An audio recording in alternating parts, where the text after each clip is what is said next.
사연을 소개하겠습니다. 어느 날 퇴근 후 집에 들어온 남편이 제 눈치만 보고 있었습니다. 남편 얼굴만 봐도 무슨 일인지 한눈에 알 수 있었기에 제가 약간은 짜증스런 목소리로 물었어요. 왜 계속 눈치 보고 그래? 할 말 있으면 그냥 해. 여보, 이건 그냥 물어보는 건데 나는 무조건 당신 말에 따를 거야. 당신이 말 안 해도 무슨 얘기할지 알고 있어. 시댁에서 또 돈 보내러 간 거지? 제가 지긋지긋하다는 표정으로 말을 했습니다. 그도 그럴 수밖에 없었던 것이 그동안 그런 일이 한두 번이 아니었으니까요. 순식간에 제 표정이 변한 것을 본 남편이 미처 다음 말을 꺼내지 못하고 있었어요. 그래서 이번에는 왜 돈을 보내라고 하시는 건데? 저기 그게 지금 민영이가 고3이잖아. 아가씨가 고3인 게 왜? 민영이가 잠도 잘 못 자고 공부만 하잖아. 그러다 보니 체력적으로 많이 힘든가 보더라고. 체력적으로 힘든 거랑 우리랑 무슨 상관이라고 돈을 보내라고 하시는 거야? 남편이 답답할 정도로 말을 돌리고 있었기에 제가 버럭하고 말았습니다. 그게 며칠 전에 민영이가 감기 몸살을 앓았다는데 아무래도 보약을 지어 먹어야 할 것 같다고 하면서 돈을 보내라고 하더라고. 뭐? 그러니까 이젠 아가씨 보약까지 우리 보고 책임지라는 말인 거야? 진짜 너무한 거 아니야? 그렇지. 그래서 나도 우선은 안 된다고 하긴 했는데 엄마가 울고불고 난리도 아니더라고. 남편의 얼굴에 먹구름이 가득해 보였습니다. 여보, 내가 몇 번이나 말했잖아. 계속 이렇게 끌려다니면 끝도 없다니까. 지금껏 우리가 맞벌이를 했지만 돈은 얼마 모으지도 못했잖아. 이 정도면 나도 할 만큼 했다고 생각해. 그만하고 싶어. 제가 단박에 거절을 한 채 긴 한숨을 내쉬고 있었는데요. 잠시 시부모님에 대해 말씀을 드리자면 친부모가 맞나 싶을 정도로 남편에게 관심도 없었고 틈만 나면 돈을 못 뜯어가서 안달이 난 분들 같아 보였다고 해야 할까요? 당신 뱃속으로 낳은 자식인데 어떻게 그럴 수가 있는 것인지 도무지 이해를 할 수가 없었습니다. 시부모님이 남편을 못마땅해 하는 이유 중 하나가 공부를 잘 하지 못해서라고 했는데요. 우리 둘 다 지방대를 나온 것이 집안의 수치인 것 마냥 말을 하곤 했어요. 아무리 생각해봐도 뭔가 이상하다니까. 생각해봐라. 우리 둘 다 명문대를 나왔는데 우리 둘 사이에서 나온 아들이 저 모양 저 꼴인 게 말이나 되는 소리니? 그러더니만 결국에는 며느리감도 지잡대 출신으로 데리고 왔구만. 어디 가서 창피해서 말이나 꺼낼 수 있겠니? 내가 니들만 생각하면 땅으로 꺼져버리고 싶은 심정이야. 니들 결혼하는 건 안 말릴 테니까 되도록이면 얼굴 마주치지 말자. 우린 니들 없는 셈 치고 살 생각이니까. 네 동생을 좀 봐라. 우리 닮아서 공부를 얼마나 잘하니? 네 동생은 반드시 서울대 의대에 합격할 거니까 딱 두고 보고 있어. 너 때문에 개망신 당한 거 우리 딸한테 보상받을 참이니까. 우리 딸이 서울대 의대만 들어가 봐. 다들 우리를 우러러볼걸? 시어머님이 마치 들으라는 듯이 큰 소리로 떠들어대고 있었는데요. 남편은 그저 고개만 숙이고 있을 뿐이었어요. 마치 두 분에게 세뇌 교육을 당한 것 같아 보였다고 해야 할까요? 공부를 잘하지 못했던 자신을 탓하고 또 탓했으니까요. 남편에게 듣기로는 단지 지방대에 들어갔다는 이유로 입학금만 내준 채 아무런 도움을 주지 않아서 많이 힘들었다고 합니다. 학자금 대출을 받은 건 말할 것도 없었고 대학 내내 아르바이트를 하느라 일만 했다고 했어요.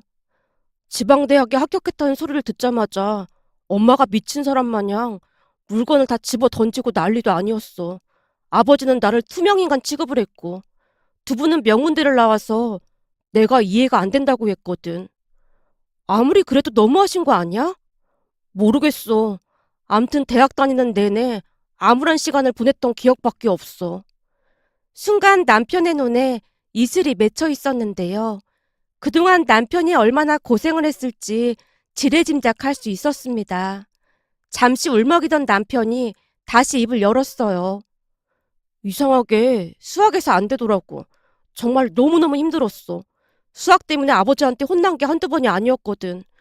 그런데 늦둥이로 태어난 동생은 나랑 정반대로 공부를 잘했어. 한글도 일찍 됐고 모든 게 다 빨랐거든. 그것도 참 웃긴 게 처음에는 동생을 낳을 생각이 없었다는데 내가 공부를 못하는 걸 보고는 둘째 계획을 세우셨다고 하더라고. 그렇게 태어난 게 내 동생이야. 엄마 나이가 꽤 있었음에도 동생을 낳았거든. 그런 동생이 공부에 두각을 나타내자 모든 관심이 동생에게 쏠리기 시작했어. 난 그냥 있으나 마나한 그런 존재였으니까.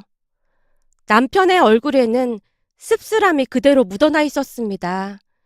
그런 남편이 어찌나 안쓰러웠는지 모르겠습니다. 그렇게 우리는 결혼을 했지만 시부모님은 우리 얼굴 보는 걸 극도로 꺼려했어요. 그 부분은 시누이도 마찬가지였는데요. 시부모님이 워낙 오냐오냐 키웠다 보니 오빠 알기를 아주 우습게 알았으니까요. 결혼 후 첫 명절을 앞두고 시누이에게서 전화가 걸려왔습니다. 새언니, 명절에는 그냥 안 와도 될 것 같아요. 어머님께 연락받은 거 없는데 오지 말라고 하세요? 내가 혹시나 해서 물어보는 건데 설마 새언니도 오빠처럼 눈치가 없는 건 아닌 거죠? 아니 오빠가 공부를 못해서 그런 건지 말을 해도 말귀를 잘 못 알아듣더라고요. 말귀를 못 알아듣다니요? 그러니까 부모님은 오빠 얼굴 보는 거 자체를 엄청 스트레스 받아 하거든요. 근데 눈치가 없는 건지 명절 때마다 꾸역꾸역 집으로 오는데 엄마가 뒤에서 뭐라고 하더라고요. 그러니까 새언니도 눈치 없이 집에 오거나 하지 말라는 거예요. 그냥 돈만 보내주면 돼요. 돈이요? 무슨 돈이요? 돈만 보내라는 말에 약간은 빈정이 상했기에 대묻고 있었는데요. 명절이니까 돈은 보내야 하는 거잖아요. 그러니까 저한테 돈 보내라고요. 아가씨, 돈을 보내려면 어머님, 아버님께 보내는 게 맞는 게 아닐까요? 이제 보니 새언니도 눈치 더럽게 없네요. 아가씨, 말이 너무 심한 거 아니에요? 그러게 말을 한 번에 알아들었어야죠. 그건 그렇고 우리 집 서열에 대해 오빠한테 얘기 못 들었어요? 서열이요? 가족끼리 그런 게 왜 필요한 거죠? 암튼 우리 집은 서열이 존재하니까 앞으로 새언니는 저한테 돈 보내면 돼요. 내가 우리 집에서 서열이 가장 높으니까요. 근데 돈은 얼마나 보낼 거예요? 혹시 금액이라도 내가 알려줘야 할 정도로 눈치가 없는 건 아닌 거죠? 글쎄요. 눈치가 없는 건 잘 모르겠지만 아가씨한테 얼마를 보내야 할지는 전혀 감이 잡히질 않네요. 얼마를 보내야 하는 건데요? 갈수록 기가 막혔기에 어디까지 하나 보자라는 생각으로 묻고 있었는데요. 신우의 입에서 기가 막힌 말이 새어나왔습니다. 아, 이래서 둘이 결혼한 거였구나. 이제 보니 끼리끼리 만난다는 말이 딱 맞는 것 같네요. 아무튼 길게 얘기해봤자 서로 피곤하기만 하니까 그냥 직접적으로 얘기할게요. 제 계좌로 한 300만 원만 보내줘요. 이 정도면 새언니한테도 나쁜 조건 아닌 거잖아요. 생각해봐요. 다른 사람들은 명절 때마다 시댁에 가서 고생이란 고생은 다 하는데 새언니는 겨우 300만 원으로 퉁치는 거니까 나쁠 건 없잖아요? 아가씨, 300만 원이 누구네 집 개 이름도 아니고 너무 쉽게 말하는 거 아니에요? 둘이 같이 벌면서 시댁에 300만 원도 못 줘요? 그러게 열심히 공부해서 좋은 대학을 나왔으면 돈도 잘 벌고 얼마나 좋았겠어요? 이래서 머리가 나쁘면 손발이 고생한다는 말이 있는 거예요.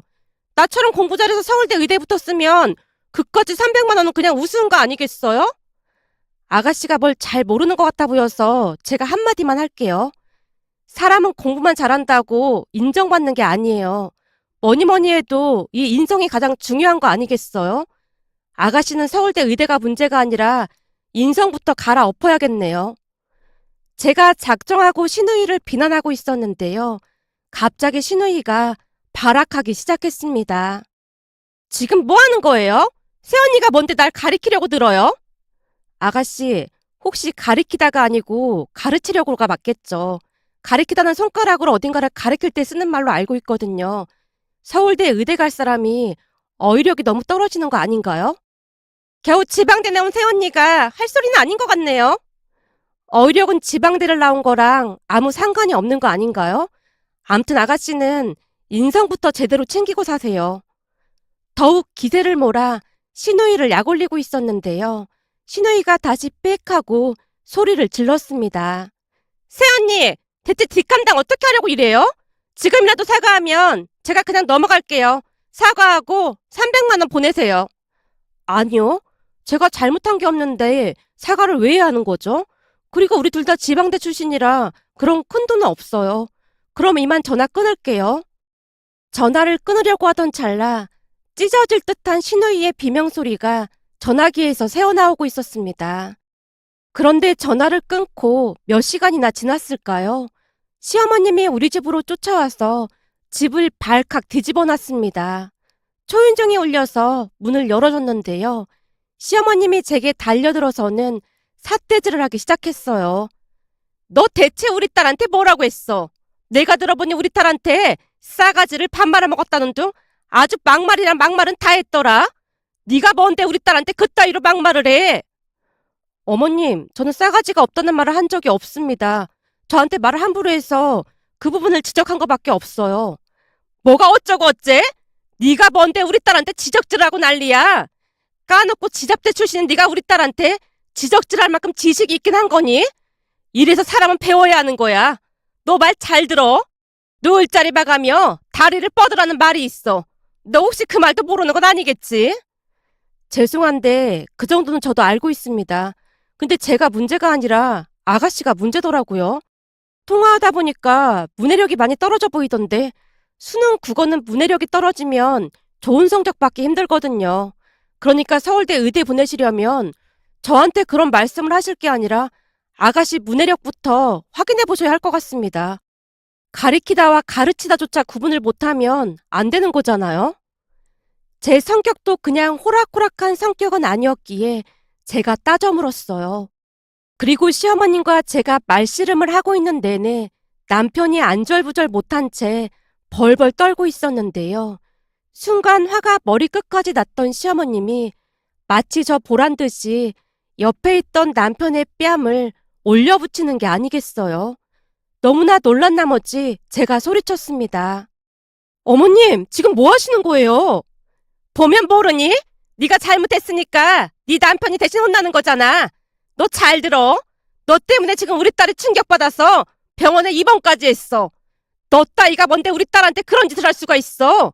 한 번만 더 우리 딸 아프게 하면 내가 니들 가만 안 둘 테니까 그런 줄 알아. 마치 남편에게서 더러운 무엇인가가 묻기라도 한 것 마냥 시어머님이 남편 뺨을 올려붙인 손을 옷으로 닦아내고 있었는데요. 그 모습에 소름까지 끼쳤습니다. 순간 두 눈을 의심할 수밖에 없었으니까요.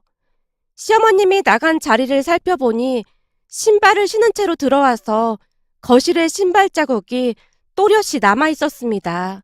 제가 그 신발 자국을 하염없이 바라만 보고 있자 남편이 급히 걸레를 가지고 와서 닦고 있는 모습이었어요. 그런 남편의 모습이 어찌나 서글퍼 보이던지 저도 모르게 눈물이 쏟아져 나왔습니다. 여보, 정말 미안해. 많이 놀랐지? 내가 놀란 게 문제가 아니라 당신 얼굴은 괜찮은 거야? 난 괜찮아. 하루 이틀도 아닌 걸 뭐. 남편이 별일 아니라는 듯이 배시시 웃으며 머리를 긁적이고 있었어요. 그 모습에 더욱 안쓰러운 마음이 들어 다시 한번 눈물을 쏟아야만 했습니다. 그 뒤 저는 시댁 가족들의 연락처를 차단한 채 완전히 연을 끊고 살았습니다. 그러던 어느 날은 남편 친구들이 집에 놀러와서 즐겁게 대화를 하고 있었는데요. 남편 친구 정수 씨가 안쓰러운 표정으로 제게 물었어요. 재수 씨, 민호네 본가 가족들 때문에 많이 힘들죠? 우리가 내내 옆에서 지켜봤는데 해도 해도 너무하더라고요. 민우가 재수 씨한테 많이 고맙고 미안해하고 있어요. 아닙니다. 모르고 결혼한 것도 아닌걸요 뭐. 다행히 저는 이 사람처럼 멘탈이 약하지 않아서 당하고 있지만 않거든요. 맞습니다. 재수 씨라도 강한 사람이라 얼마나 다행인지 모르겠습니다.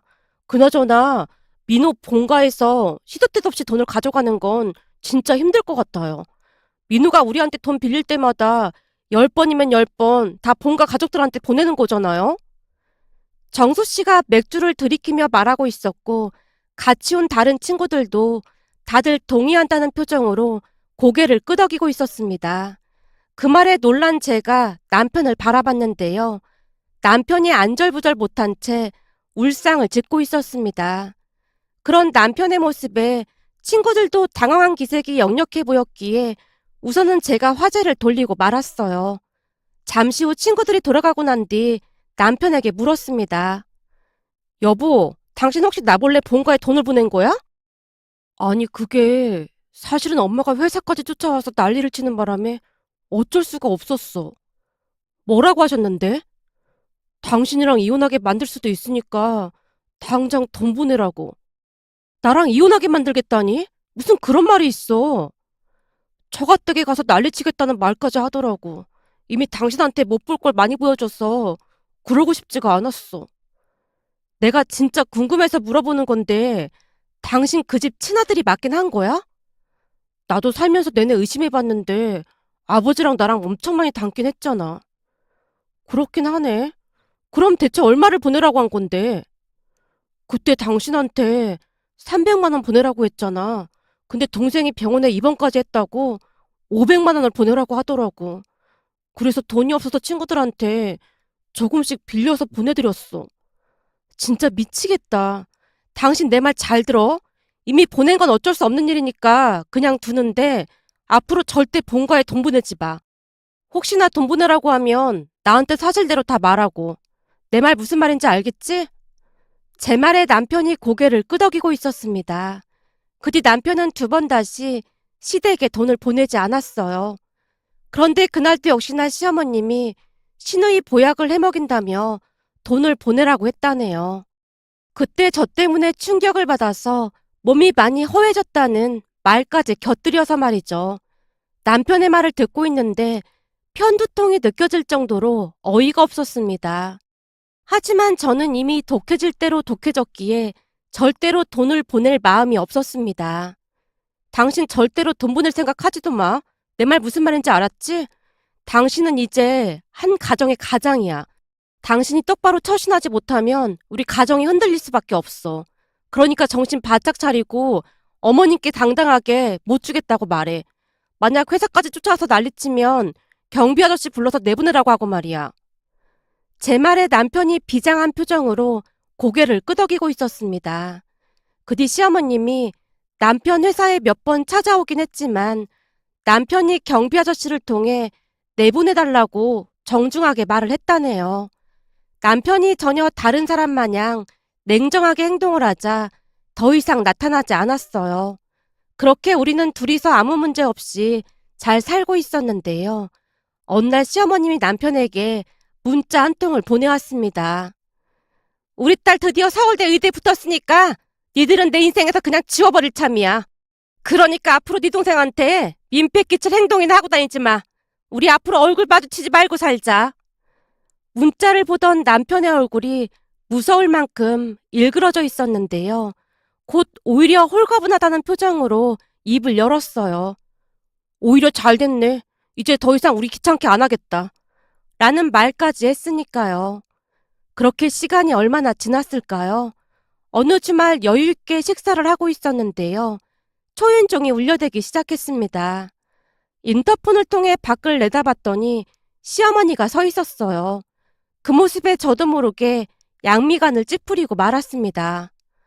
여보, 어머님 오셨는데? 뭐? 엄마가? 식사를 하던 남편이 자리에서 벌떡 일어나서 인터폰으로 밖을 내다보다가는 현관문을 살짝 열었는데요. 시어머님이 막무가내로 집 안으로 쳐들어와서는 제게 말했어요. 예, 나 물 한 잔만 다오.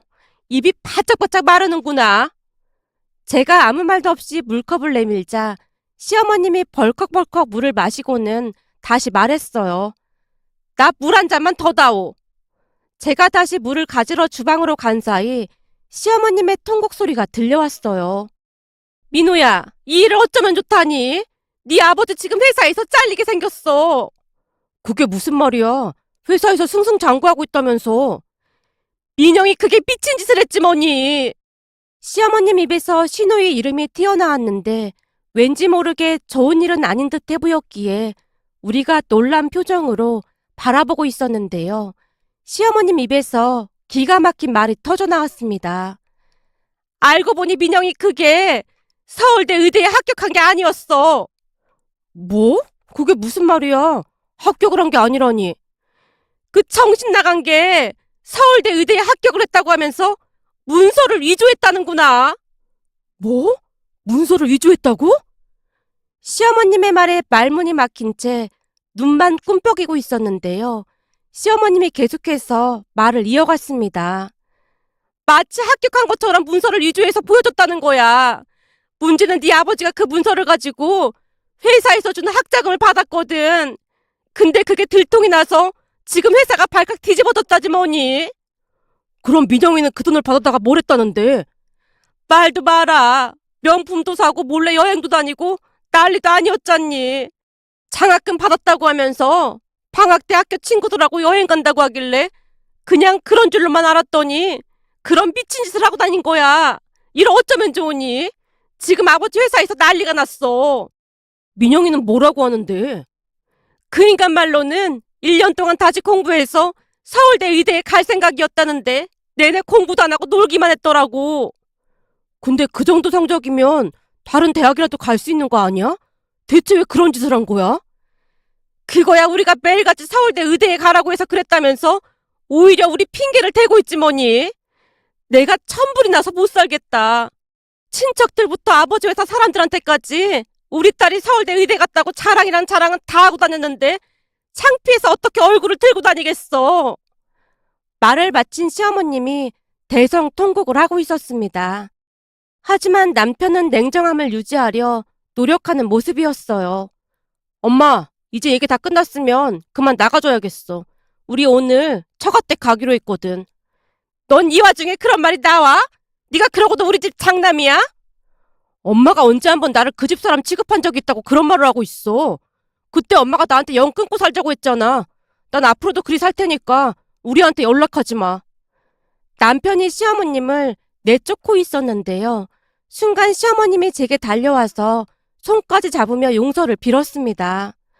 내가 다 잘못했다. 지금 생각해보니 공부만 잘하는 거 그거 다 쓰잘데기 없는 짓이었어. 니들한테 정말 미안하구나. 한 번만 용서해주면 안 되겠니? 엄마, 우리 더 이상 할 말 없으니까 그만 나가줘. 앞으로 우리 찾지도 말고 전화도 하지 마. 남편이 시어머님을 내쫓았습니다. 물론 시어머님이 안 나가겠다고 버틴 건 말할 것도 없었고요. 그 뒤 우리는 전세 만기가 되었을 무렵 이사까지 했습니다. 거기다 남편과 제 휴대폰 번호까지 바꿨고 남편은 이직까지 했는데요. 전에 이직 제의를 받은 게 있어서 겸사겸사 이직을 했습니다. 그 뒤 시아버님은 작은 회사에서 힘들게 일을 하고 있다는 소리를 들었고 시누이는 폐인처럼 살고 있다는 소리만 들었을 뿐이었어요. 시어머님이 한동안 우리를 찾아 헤맸지만 다행히 찾지는 못했고요. 그 일이 벌써 몇 년 전 일이랍니다. 부모가 어떻게 그럴 수 있는 것인지 지금 다시 생각해봐도 이해할 수가 없는데요. 얼마 전 출산을 하고 나니 시부모님이 더욱 이해가 되지 않아 씁쓸한 마음에 이렇게 글 남겨봅니다. 오늘의 사연은 여기까지였습니다. 즐겁게 보셨다면 구독, 좋아요 부탁드립니다. 고맙습니다.